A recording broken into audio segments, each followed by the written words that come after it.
काम करता स्विगी का काम करता, पागल बनाता है। घर में और कोई है कमाने वाला? और कोई नहीं है। अकेला कमाने वाला है। ये साइकिल किसकी है? चोरी की है, तेरी है? मेरी है। ऐसे नहीं छोड़ेंगे तुझे। हाँ कोई बात नहीं है। ये हमारी तरफ।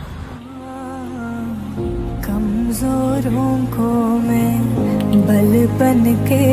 দোস্ত, যদি তোমার উপকার করতেই ইচ্ছে হয় তবে এইভাবে উপকার করো যেন তোমায় সারা জীবন মনে রাখে সেই ব্যক্তি। আমারও মাঝে মাঝে মনে হয় এর মতো সবার আমি উপকার করি, কিন্তু কি করব, আমারই নুন আনতে পান্তা ফুরিয়ে যায়। কিন্তু আমার যতটা সম্ভব আমি জান দিয়ে হেল্প করব তার, কারণ আমি একজন গরিবের ছেলে বস। আর যারা গরিবদের ঘৃণা করো তারা একটি কথা মনে রাখবে, এই গরিবদের জন্যই তোমরা দুই মুঠ ভাত মুখে দিতে পারো তোমরা। ধন্যবাদ।